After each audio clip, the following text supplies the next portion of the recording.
Feature Friday. The freshest.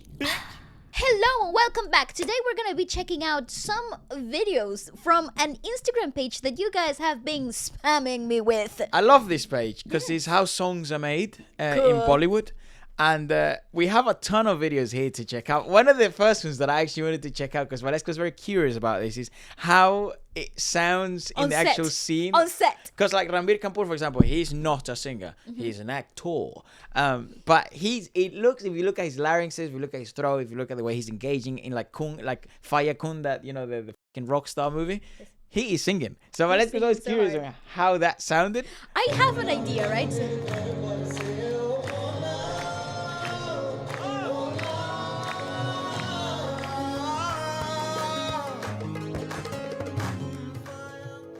You know, commitment. That's what I'm talking about. Commitment. When Ranbir looks up, it is beyond what I could have told you. I was just singing the song and the camera was just moving and it just captured something which I think I will always get my favorite scene for, and it's not something I deserve. Zoned out. Beautiful. In the middle of that, I called Imtiaz and I told him that something else is happening, man. You please come here and be the witness Told you, of man. what is happening here. They're like, to me, like I always say this, and like to me, like one of the you know, people always like, oh, is God real, all this other stuff. It's like, fine, man, if you believe what you will. But to me, one of the ways like you can prove, or personally, that there's some higher power at play. Yes. It's through music. I agree. And you can see it in concerts, you can see it in scenes like this, you can see it in these moments. There's just, it's like everything aligns. There's an alignment of elements. And it shouldn't happen. Yeah, because if you've worked in the industry, if you've worked in anything, arts of scenic arts, in any type of way, you know that even when you premeditate and you have rehearsed that scene and you've blocked it millions of times and you've run through it thousands and thousands of times, you know that there are slight different things that happen in every take. And sometimes something so magical, something genuinely outwardly aligns, and you have these moments that translate so well, and they cannot be replicated. I'm sure the takes after that one weren't even close to what happened in that moment. I think also if you've ever been to a concert, if you've ever been to any like a music event and stuff like that, there are moments in those concerts where things just sort of click, and it's like everyone is sort of forgets about everything else and they just become a hive mind. Yes. And that to me is like proof that God is real. I don't know why,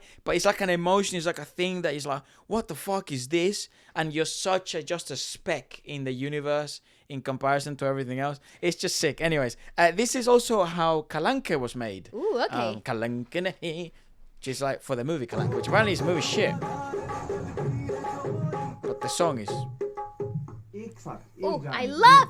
Oh, if you know us, you know that this is literally what we live for.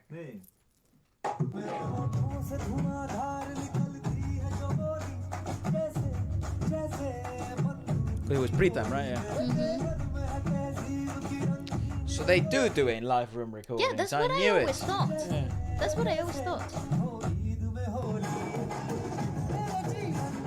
Because that big chorus feel and the drums, yes, it can be amplified in studio, but it's so organic, especially how it's like in the Indian music industry for films. These sounds are so organic. I always thought it had to be a live room. It is live rooms. That's very rare, very interesting as well, because there's not many. So cool, man. There aren't that many music or movie productions that do it like this. What is this? Cher Gill impressed Ali Sethi with her powerful... Oh, voice in Pasuri.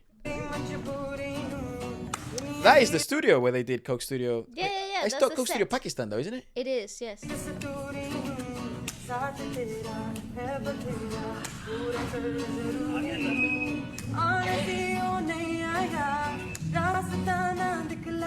Changed their lives. Yeah, this song changed everything for them.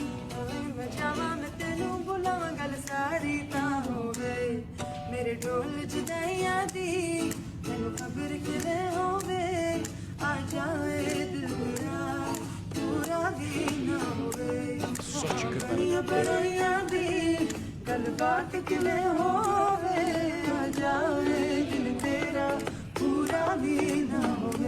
Gorgeous. It's just such a stable singer.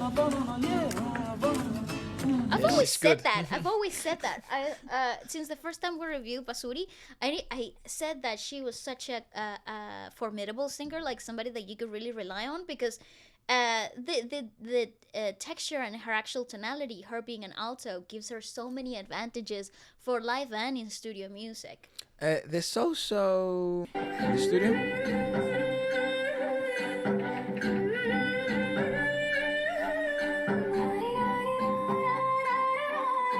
Jesus.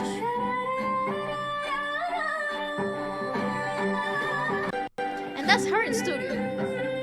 Yeah, I guess catching the melody, and I don't know if she's understanding the melody, because that seemed very well understood to me. But perhaps it's more like accuracy, the journey of the accuracy of the singing phrase, Indeed. more than it is about learning something. But it's like mentally mapping out. Exactly. So what you're hearing here, it's her mental map of where she wants to do certain flourishes, where she wants to settle or bring certain different dynamics into the singing phrase. So sometimes the lyrics help to do this because of the phonetics on each word, but some of the times to strip away old muscle movement just to kind of focus on where the singing phrase is actually going and what you envision it to be. This is the best way forward, especially in studio. Oh, this is fun. This is when Anu Malik figured out the composition. I love these moments because when things click, I'm like, I have an idea. I think it has Papon, right? Oh my god, he composes with a freaking harmonium? Well, classical based. He makes sense to them.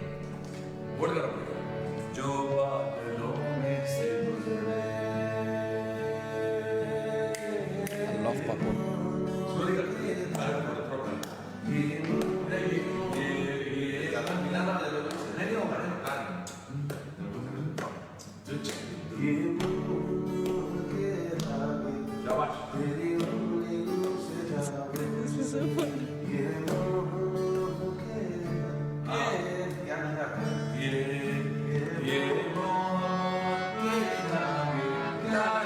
That's why the harmonium is such a... Because the micro notes exactly, in between. such an interesting instrument, and also so useful to figuring out melody. Because of the micronotes in classical, Indian classical, you need an instrument that actually represents and kind of allows you to traverse those notes without much effort. That is so freaking cool, man. It's intriguing as well how...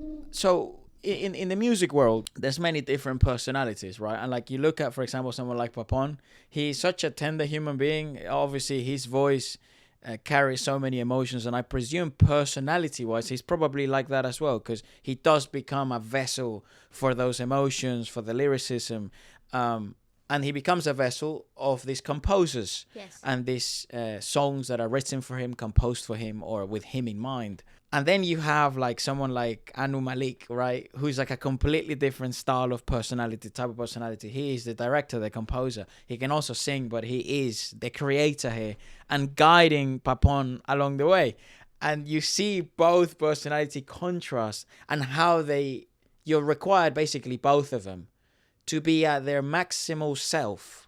Not trying to be something they're not, but both at their maximal self, to be able to cooperate and create sort of these big masterpieces that people consider, awesome. What I love about this kind of like environments is that they're feeding off of each other. They're understanding each other's requirements, and they're also open to give. So there's a technique in acting called improv, right? So in improv, there's a rule where you don't close the scene.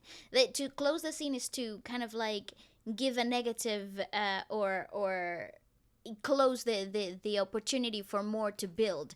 And in this particular environment, you're actually working on a similar mindset where you don't close the opportunities or the journeys or experimentation when you're working with another creative, because you're kind of bouncing off of each other. Yeah. Even though here the hierarchy is clearly set, because there's a leader and somebody being led, the understanding between both creative has to be open. Yeah. Really, really cool. It is. It's so good.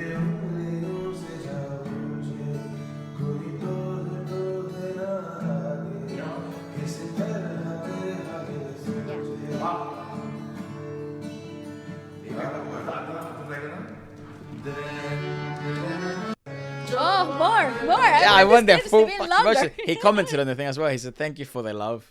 Oh, No, guys, come thank on. you for making these true, mate. I guess we've seen this one where she's like in Berkeley. She's explaining. Oh, yes. The singing had to be a little raw, little out of control. Yeah, because the fucking character is demented. Because it not is totally. perfect.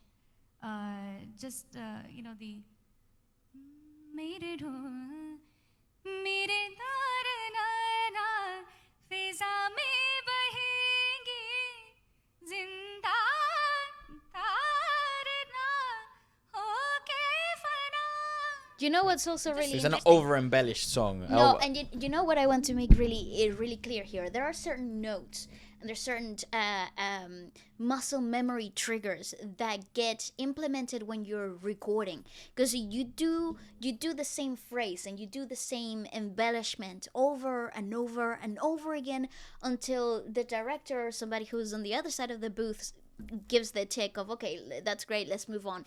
But because you've repeated a certain phrase over and over, like for example that she's like kind of hitting and moving through that last phrase that we just heard. I can't rewind. No, I know, Instagram because is it's Instagram. dumb as fuck. But and those little embellishments that are so out of the norm, they become muscle memory, and that's the reason why she can call back on them and it literally eat CDs, because they're basically done within her muscle memory. Thing go at that point is where the cinematic nuances get added, because otherwise it can be sung in any way you can sing. See, but that's मेरे चाहते तो फिजा में तरतारने. These are like uncontrolled raw moments from those in that film. She is hallucinating, Yep, as if she she is is that woman. nuts. She's not in her right mind. Yeah. मेरे चाहते तो फिजा में बहेंगी जिंदा see that रहेंगी. in specific, because she has done it now 4 times in the same clip, Yeah. and that lets you know, and every single time it has been Exactly the pinpoint bloody accurate, same, right? yeah. So this is muscle memory at its best example, and especially in singing, there's something so cool about singing muscle memory. I wonder how long it took her to sort of figure this out Yes, for yes. Mere It's a Dolina. very difficult song, though. That's a bizarre very song. hard song. So that's what. So you have to build that graph to that level. Yeah, so it's just, She's a naturally. joke. Just that. She is just- a You joke. just basically have to do that.